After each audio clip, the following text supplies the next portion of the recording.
Kalau film itu kita benar-benar harus hati-hati. Ketika salah itu kita ketahuannya di ras kopi. Nggak bisa kita ulang. Kalau sekarang itu kan zaman sinetron ini, kita bisa 10 take, kalau nggak ini juga bisa dihapus itu. Dihapus bahan bakunya, terus diisi lagi. Kalau film nggak bisa begitu.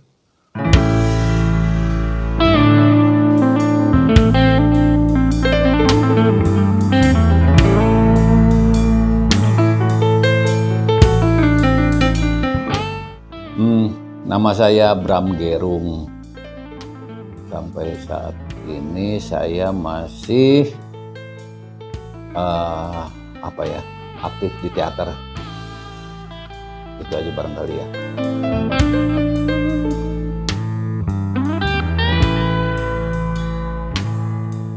Ya berteater nulis.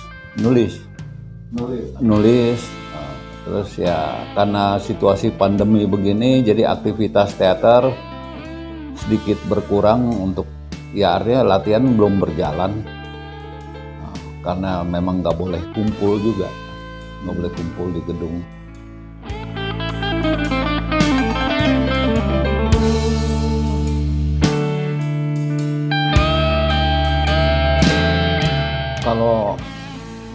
Kalau kesenian sebetulnya dari SD saya sudah berkesenian. Jadi kalau misalnya sampai saat ini saya masih berkesenian, itu barangkali bukan adanya suatu alasan apa, bukan karena saya ada ketertarikan tertentu, bukan, tapi kebetulan aja kalau di teater ekspresi saya bisa dituangkan.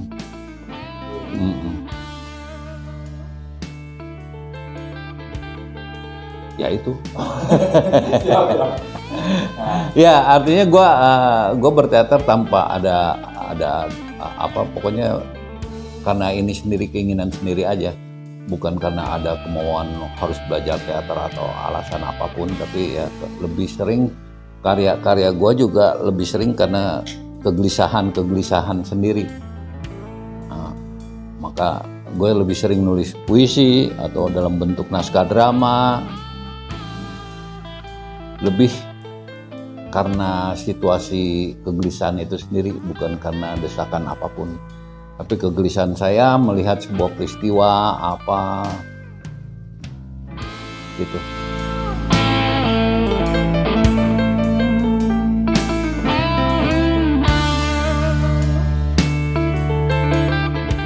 Saya udah bermain drama dari SMP.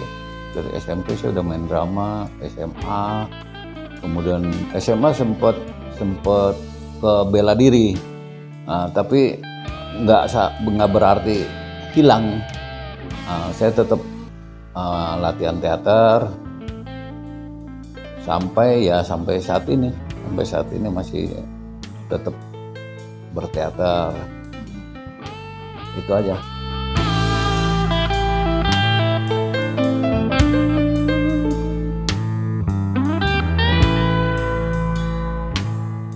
Barangkali ekspresi saya lebih cocok ke teater.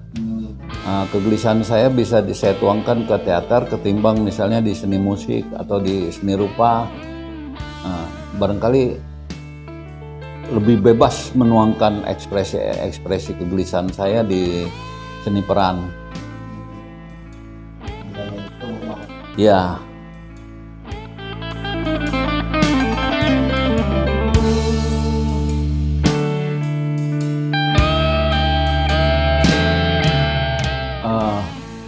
Teater Kaliyuga itu sebetulnya saya ambil dari kitabnya Jayabaya, dari buku kelima Kaliyuga, yang kalau dalam bukunya Ronggo Warsito itu barangkali zaman Edan.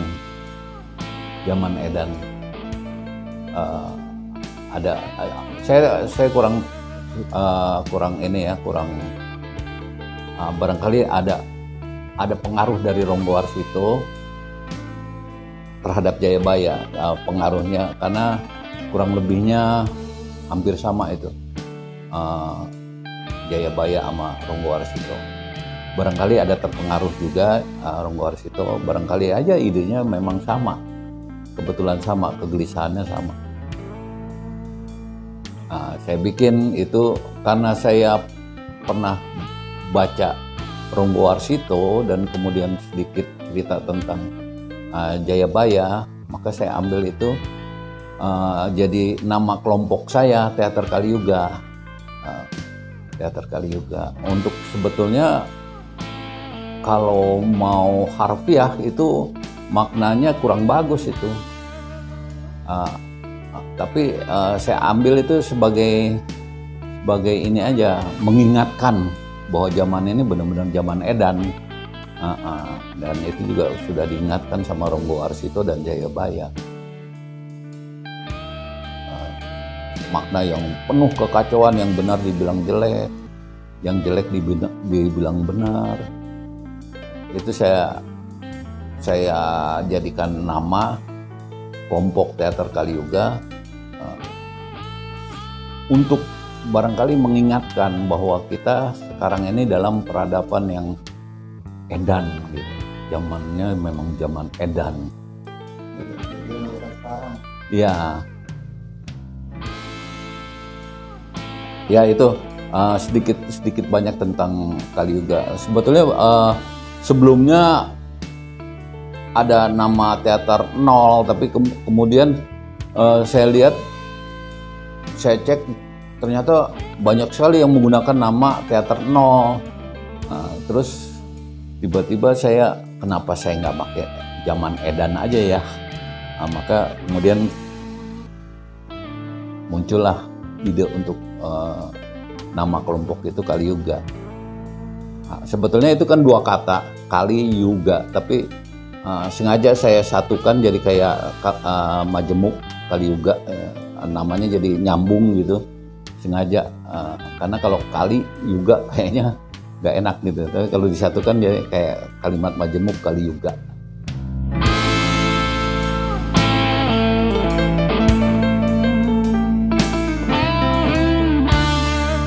Kaliyuga itu berdirinya tahun 2010. Entitasnya itu, embrionya itu Teater Lebah. Tadinya kita gunakan nama Teater Lebah, tapi itu di bawah sebuah sanggar. Di sebuah sanggar ketika kita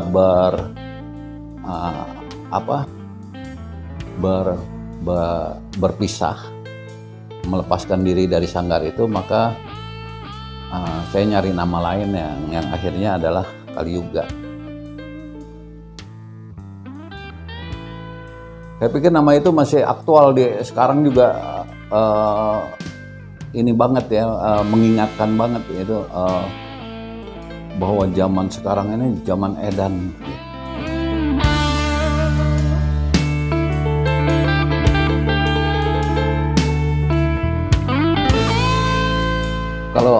Kalau dibilang khusus barangkali pementasan.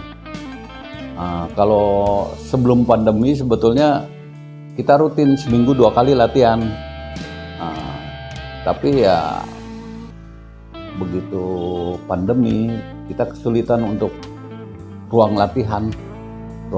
Kalau barangkali kalau di rumah itu kan mengganggu tetangga ya, kiri kanan depan belakang, yang nggak semua warga itu suka teater. Jadi latihan teater itu suara berteriak-teriak itu mengganggu.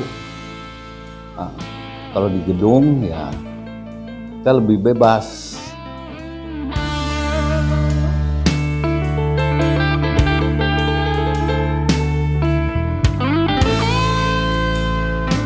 Kaliyuga dari 2000, pemunculan pertama Kaliyuga itu di Parade Teater Kampus. Jadi ketika Kaliyuga berdiri 2010, 2011, ada salah seorang sahabat saya, Kerry KSN, Kerry, ya kalau Kalau teman-teman teater biasanya manggilnya Abah. Nah, Abah itu mengajak saya untuk ngeramein lagi di Bogor.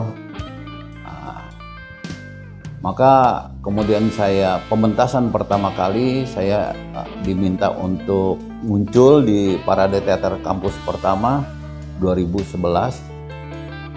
Itu saya bawa naskah sendiri, judulnya Dalam Balam-Balam Sang Jaman, Sang Pemimpi, dan Sang Kala. Dalam Balam-Balam Sang Kala, Sang Jaman, dan Sang Pemimpi, itu judulnya. Terus ya kemudian setelah pemunculan pertama 2011 itu saya diminta untuk setiap tahun bikin pementasan di Kemuning Gading. Maka berturut-turut itu 2011, 2012, 2013 naskahnya Naninu, Monster, kemudian Ceracau Balam-Balam, Taman yang Hilang, saya lupa lagi apa lagi. Jadi sampai 2019 sebelum pandemi, sebetulnya 2019 itu saya menyiapkan naskah Gairah Sang Pemantik dalam rangka mengenang penyair Chairil Anwar, Gairah Sang Pemantik. Tapi pada proses latihan itu kemudian tiba-tiba muncullah pandemi itu sehingga pementasan itu batal. Yang insya Allah lah setelah 2022 ini, kalau misalnya pandemi ini selesai, barangkali itu akan saya garap lagi Gairah Sang Pemantik mengenang Chairil Anwar. Jadi apa ya, dalam balam-balam, Sang Kala, Sang Jaman, dan Sang Pemimpi, Naninu, Monster, kemudian mengenang sahabat, itu dalam rangka mengenang almarhum Koko, salah seorang boleh dibilang salah seorang pendiri teater Kaliyuga juga. Jadi teater Kaliyuga itu ada 5 orang pendirinya, saya, Koko, Mida, Evan Syah Juri, sama Marman. Marman sama Koko ini meninggal, kemudian Evan itu nonaktif, tinggal saya sama Mida. Jadi naskah kelima itu dalam rangka mengenang salah seorang sahabat saya, pendiri Kaliyuga, Koko. Kemudian setelah mengenang sahabat, Ceracau Balam-Balam, terus Taman yang Hilang, dan itu Gairah Sang Pemantik. Sebetulnya ada lagi satu naskah yang belum kita pentaskan, Orang-Orang Dalam Bingkai, tapi itu pun karena ada satu faktor lah yang saya sulit untuk mementaskan naskah itu. Barangkali nanti suatu ketika setelah Gairah Sang Pemantik. Jadi barangkali kalau dihitung barangkali baru 7 atau 8 kali pementasan lah. Hanya kalau di kampus-kampus saya sering ngisi acara seperti Hujan 1 Tahun, itu pun satu pentas teater juga, Hujan 1 Tahun, atau Sang Pewarta di Universitas Juanda, Sang Pewarta. Di Universitas Pakuan saya bawain Hujan 1 Tahun, yang bukan di gedung kesenian, yang di kampus-kampus. Ada beberapa saya bawain juga pentas teater.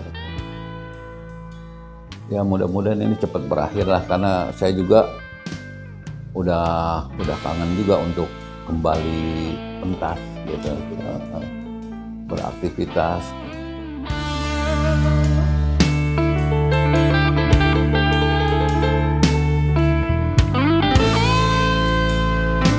Kalau kendala pasti ada. Kendala dari jadwal latihan yang sering benturan sama jadwal anak-anak sekolah. Terus biaya sebuah pementasan itu kan besar. Kalau kita nggak ada subsidi atau nggak ada donatur atau dan sebagainya, itu kewalahan. Itu barangkali kalau kita mau hambatan, tapi kan yang namanya hambatan harus kita atasi ya. Dengan cara apapun kita bersiasatlah bagaimana supaya kita bisa tetap pentas. Jadi saya hambatan banyak, tapi saya tidak mau menjadi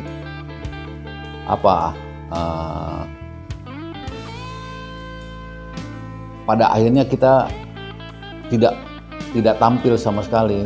Artinya tampil itu dalam pengertian bukan mencari apa-apa, tapi sama-sama kita berekspresi. Teman-teman berekspresi dalam sebuah penampilan itu kan semua teman-teman berekspresi kan. Jadi saya nggak mau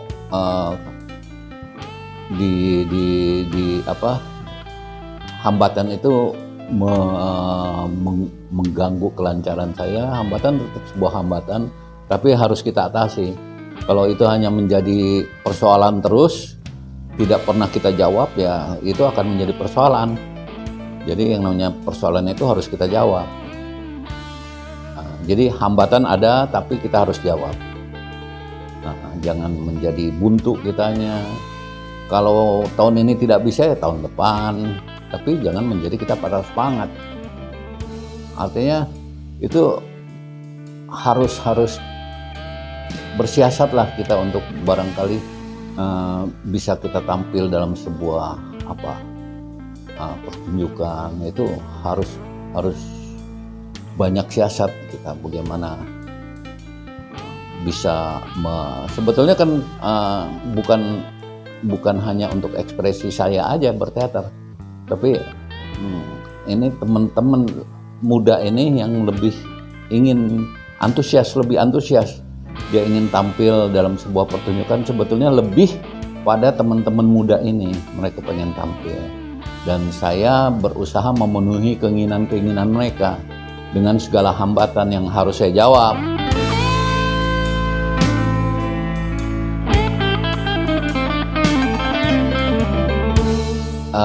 Terserah apapun disebut. Saya juga nggak punya syarat-syarat apapun untuk menjadi anggota Kaliyoga. Mau masuk silahkan, mau keluar silahkan. Jadi buat saya mau disebut ini sebuah wadah. Kalau dibilang wadah, ya iyalah wadah untuk berteater ya. Teman-teman muda berteater, saya tampung. Kebetulan saya bisa sedikit menulis, ya saya menulis, terus saya tampilkan, dan umumnya mereka puas.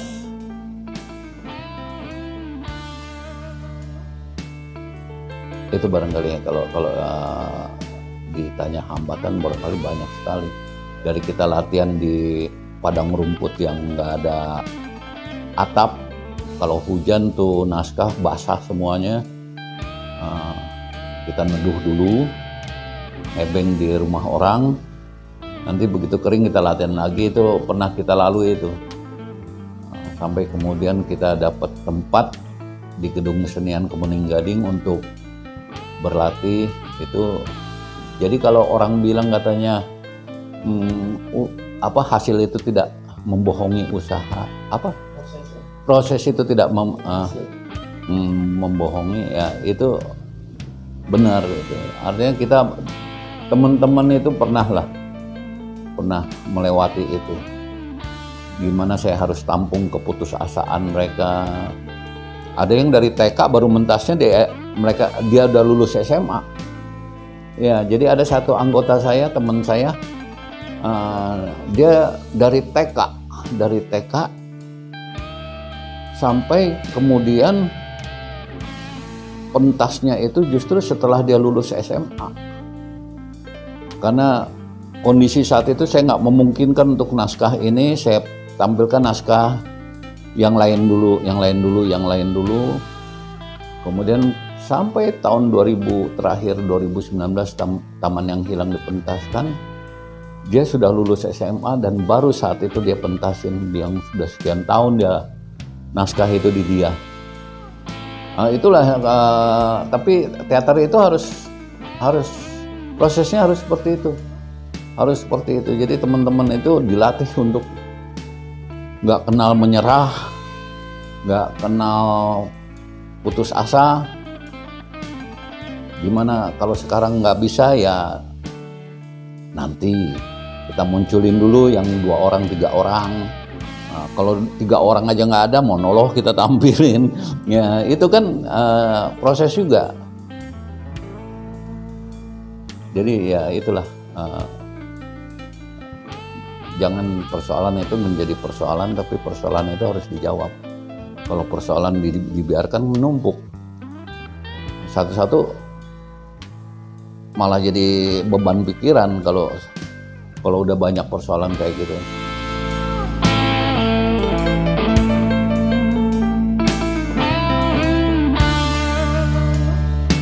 Ya karena hambatan-hambatan tadi, jadi setiap judul, setiap pentas itu semuanya berkesan gitu. Karena yang satu punya hambatan ini, yang satu punya hambatan ini, yang satu punya hambatan ini, dan hambatan itu nggak gampang gitu, nggak gampang. Karena ya saya orang tua, jadi kadang-kadang beban persoalan anak-anak muda juga banyak yang saya harus atasi di luar kesenian, yang ya artinya saya harus tampil sebagai orang tua yang ya udahlah, persoalan misalnya anak muda sekarang terlibat cinta dan kemudian putus, yang ini kan nggak boleh yang satu tiba-tiba keluar, yang satu atau dua-duanya keluar. Itu persoalan-persoalan remaja yang harus saya hadapin. Bagaimana mereka tetap ada di situ sekalipun udah nggak berhubungan misalnya. Itu persoalan-persoalan yang waduh, saat itu saya menghadapi persoalan seperti ini ya, berkesan sendiri, punya kesan sendiri. Nanti pentas berikutnya persoalan dana, pentas berikutnya persoalan apa lagi, banyak persoalan yang setiap pementasan itu memiliki kesan masing-masing.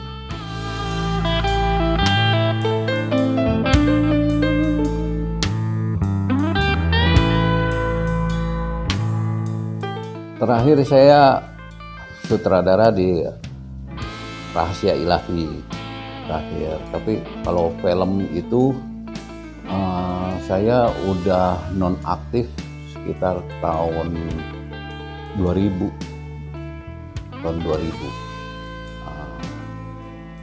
Dan apa ya, kalau di film itu saya posisinya asisten sutradara, bukan sutradara. Kalau di sinetron itu sutradara. Tahun 2000 saya nonaktif di film, dan terakhir itu kalau sinetron itu barangkali 2004. Setelah itu sama sekali saya nggak terlibat dalam sinetron. Barangkali kalau ditanya kesan, saya lebih seneng ketika era film. Kalau ditanya kesan era film itu lebih lebih pasti, semuanya lebih pasti, lebih kalau sinetron itu saya kayaknya jadi sedikit gampang lah ya, saya bilang sedikit gampang karena kalau film itu kita benar-benar harus hati-hati. Ketika salah itu kita ketahuannya di raskopi, nggak bisa kita ulang. Kalau sekarang itu kan zaman sinetron ini kita bisa 10 take, kalau nggak ini juga bisa dihapus itu, dihapus bahan bakunya terus diisi lagi. Kalau film nggak bisa begitu. Film itu kan bahan bakunya masih film negatif. negatif film kalau film. Jadi salah itu ketahuan ketika itu diraskopi. Udah proses positif dari negatif ke positif. Baru ketahuan ini banyak salah nih, banyak salah. Jadi kalau tingkat kesulitan saya anggap barangkali sebetulnya sama tingkat kesulitan, tapi buat saya pribadi tingkat kesulitan ada di film. Ada di film. Kita benar-benar merencanakan sebuah adegan atau apa. Proses pembuatan film itu benar-benar hati-hati. Kan bahan bakunya juga hanya 400 feet. Paling panjang, nggak seperti Hollywood bisa 2000 feet saat itu ya. Saat itu mereka bisa sampai 2000 feet. Kalau kita kan masih 200 dan 400 feet. 400 feet. Jadi ketika salah itu baru ketahuan di raskopi. Buat saya tingkat kesulitan, buat saya pribadi tingkat kesulitan ada di zaman film dulu.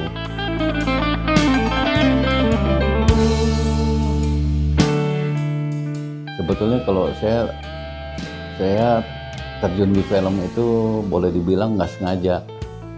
83 ya kalau nggak salah tahun 86 ketika saya lagi jenuh-jenuhnya kuliah, saya jenuh-jenuhnya, dulu saya kuliah Fakultas Hukum.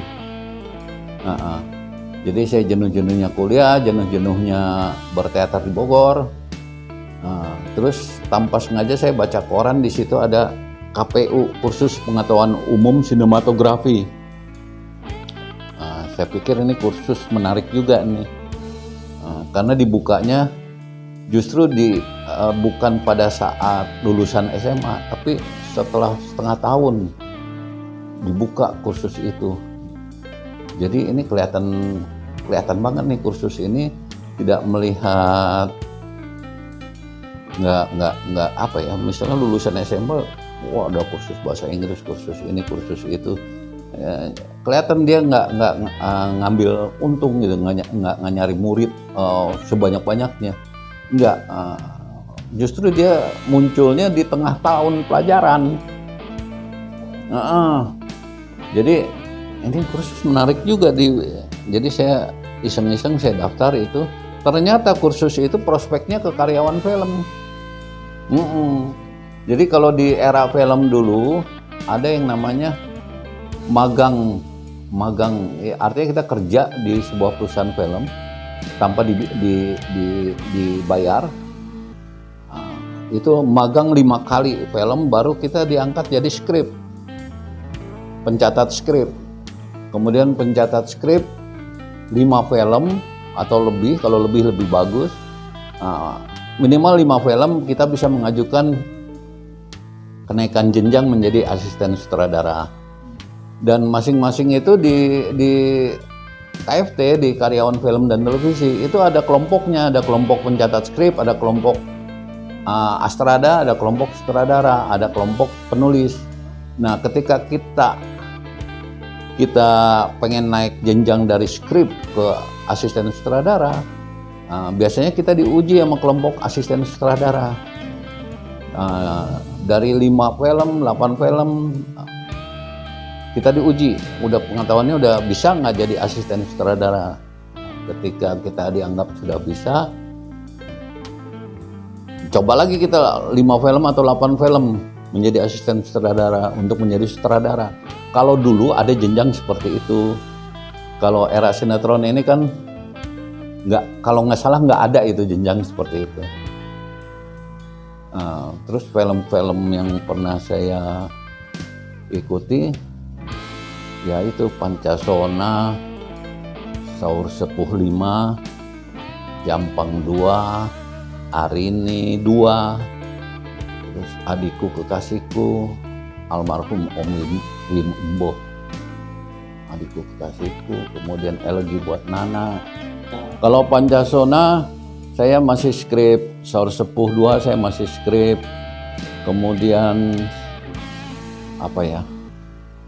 Jampang 2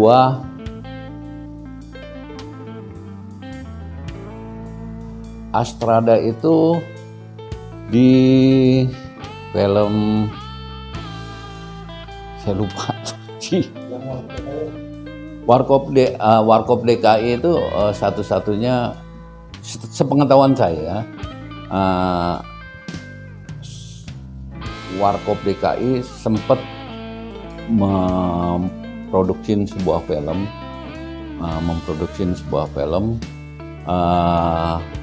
itu judulnya Peluk Daku Kau Kulepaskan. Itu produsernya adalah Warkop DKI itu, Dono Kasino Indro. Tapi saya itu sepengetahuan saya, barangkali ada lagi judul lain, tapi sepengetahuan saya itulah satu-satunya film yang diproduserin sama Warkop DKI. Ya. Terus Saur Sepuh 5. Kalau sutradara saya di sinetron, Rahasia Ilahi.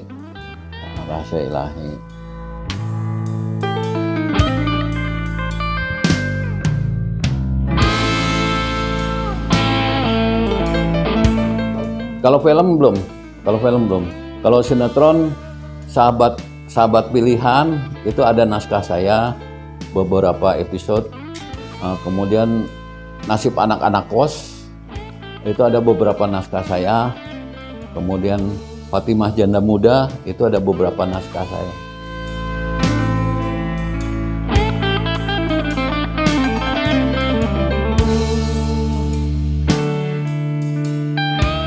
Ya, saya sih sebetulnya kalau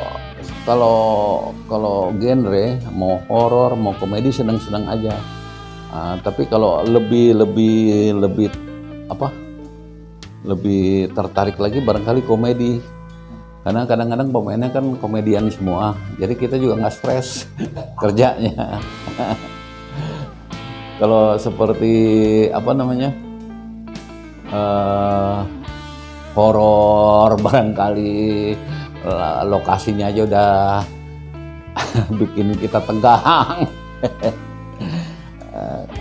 Kalau horor barangkali saya baru satu kali terlibat sama Perempuan Malam, barangkali baru, dan itu pun saya masih skrip. Film. Kalau horor itu baru satu kali terlibat Perempuan Malam. Ya, terlibat.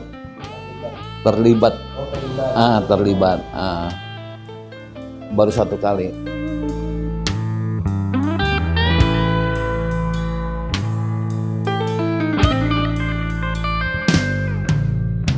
Kalau film itu barangkali naskahnya itu udah nyampe sekian. Kalau untuk ke pemain barangkali, untuk ke karyawan juga barangkali udah nyampe, itu udah seminggu 2 minggu sebelumnya untuk dipelajari. Kalau sinetron kadang-kadang pemain aja bisa saat itu juga baru dapat naskahnya. Jadi kalau barangkali ya, bukan barangkali, sebetulnya yang saya alami keseriusan itu ada di film. Di era itu sekarang kan barangkali serba instan, dan kalau saya lihat juga soal jadwal di film itu, pemain-pemain dulu lebih on time deh, ketimbang di era-era sinetron yang saya alami loh, sampai 2004.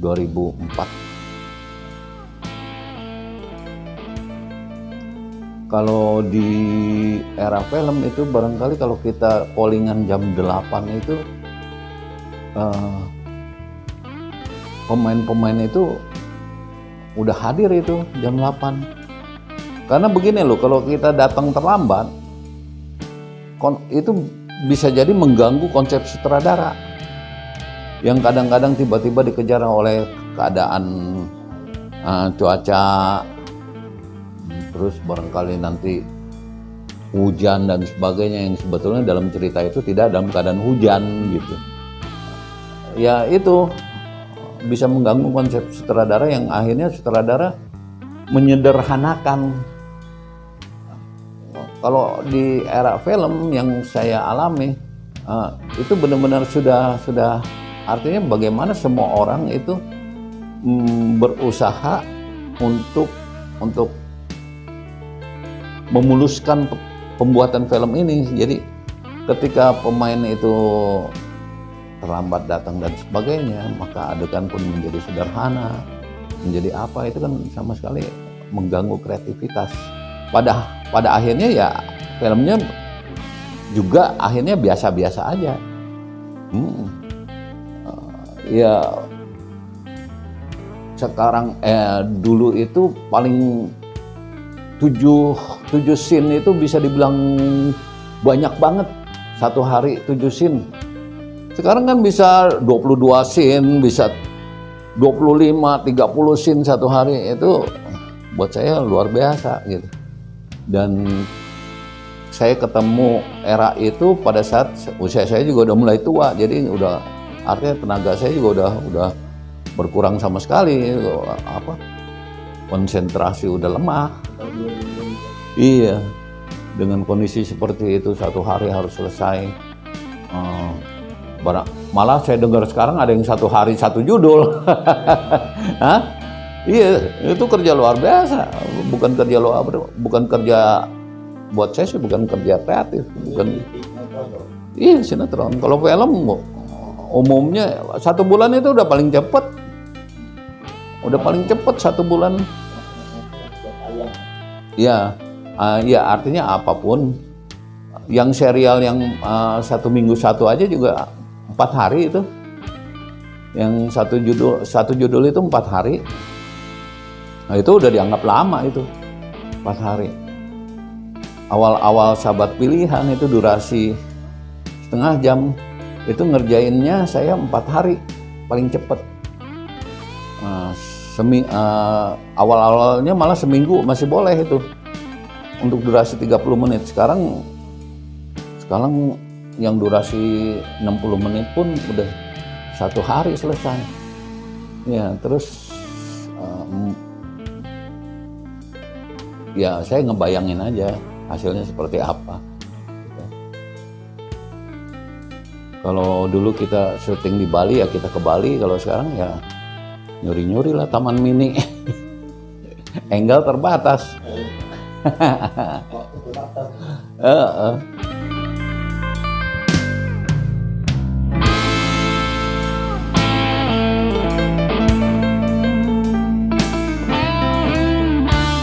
Kalau sekarang malah bagus lahirnya.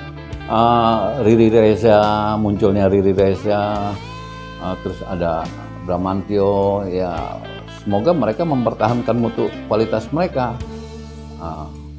di film ya, di film. Saya sangat kagum sama mereka, sutradara muda. Ada, saya lupa namanya siapa, perempuan itu bagus karyanya. Pasir Berbisik itu bagus, siapa saya lupa namanya siapa. Kalau saya lihat ya barangkali sekarang tenggelam lagi nama mereka karena pandemi ini, mereka sulit untuk berkarya ya. Tapi nama-nama itu Rizal Mantovani, terus ada siapa yang undercover, Joko Anwar, itu keren, keren. Ya memang lebih ini sih, lebih bebas berekspresi di film ketimbang sinetron. Ya tergantung ininya sih, PH-nya, produksinya. Karena setahu saya juga dulu ada karya-karya sinetron yang luar biasa, kayak tadi Keluarga Cemara. Iya.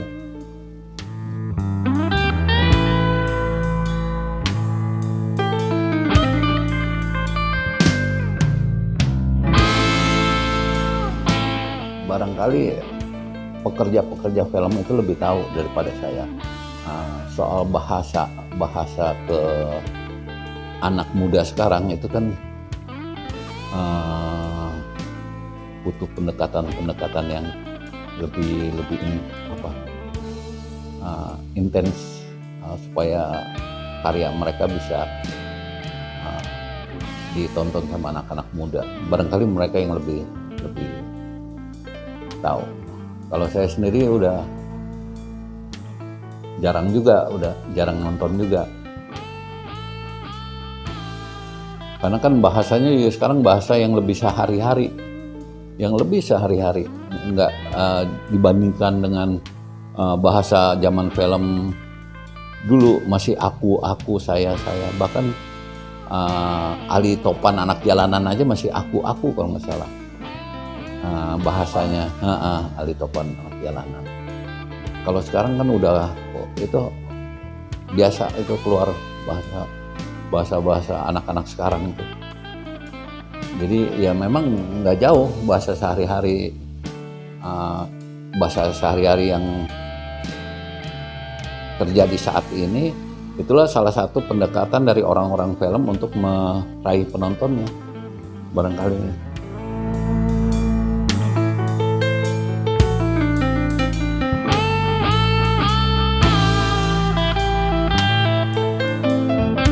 Kalau film saya udah enggak, sinetron ya udah enggak.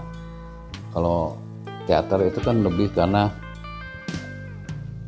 ekspresi kegelisahan saya ekspresikan dalam berkesenian, berteater, dalam hal ini teater.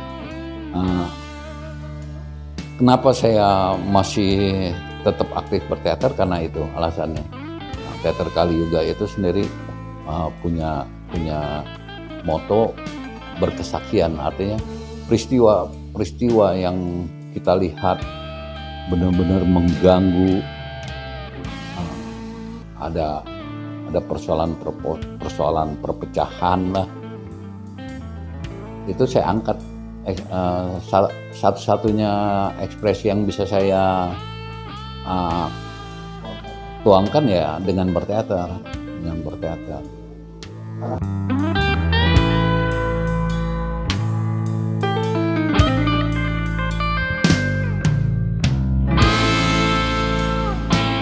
Ya ada orang seperti itu, kebetulan saya enggak. Oke, teman-teman di Kemuning Gading ini di Bogor itu kan punya yang namanya Festival Drama Juang tingkat SMA. Ketika acara itu berlangsung, itu bisa 1.000 anak SMA berkumpul di gedung kesenian itu tanpa tawuran. Itu nggak ada beritanya itu di koran, itu nggak ada beritanya walaupun kita mengundang. Itu nggak ada beritanya, padahal itu kegiatan positif. Sementara di hari lain itu ada tawuran entah itu di warung jambu atau di mana, itu sore itu juga udah muncul di koran. Iya, saya pikir sebetulnya kalau hal-hal negatif itu tidak diangkat ke koran, barangkali itu akan nggak menjadi berita, barangkali tawuran itu nggak berlangsung. Bakal nggak ada gitu. Tapi kegiatan positif itu yang justru harusnya lebih sering dimunculin. Bukan ini sih, artinya itulah yang saya lihat. Ini teman-teman melakukan sebuah kegiatan yang sangat positif, dan di situ ada 1.000 anak bisa muncul di satu gedung kesenian dari berbagai SMA tanpa terjadi tawuran. Malah mereka bersaing dengan positif. Ketika satu SMA kekurangan biaya karena tidak didukung oleh sekolahnya, maka sekolah yang lain pada patungan untuk membantu. Itu bukan saya mengada-ngada. Nah, karena saya lihat itu peristiwa itu saya lihat. Nah, bagaimana satu sekolah itu didukung sama sekolah-sekolah lain untuk pementasan mereka. Entah untuk artistiknya, untuk kostumnya, itu terjadi itu. Dan kegiatan positif ini malah nggak jadi berita gitu. Yang diberitain negatif, maka yang terjadi negatif terus pada remaja yang muncul. Sementara ada sebuah kegiatan positif yang sama sekali tidak diliput. Barangkali ini kritisi saya sama teman-teman jurnalis. Barangkali kalau saya mau keluar sedikit dari pertanyaan, barangkali ini satu hal yang pengen saya kritisi. Ada hal-hal yang positif dilakukan remaja, justru tidak diliput. Harusnya berita-berita positif gini yang harus diliput. Jangan yang negatif mah jangan diberitain. Iya. Itulah salah satu kritisi saya.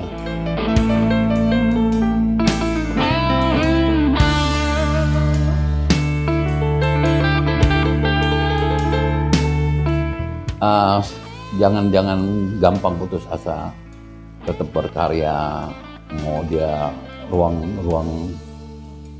karyanya itu di film, entah di teater, entah di musik.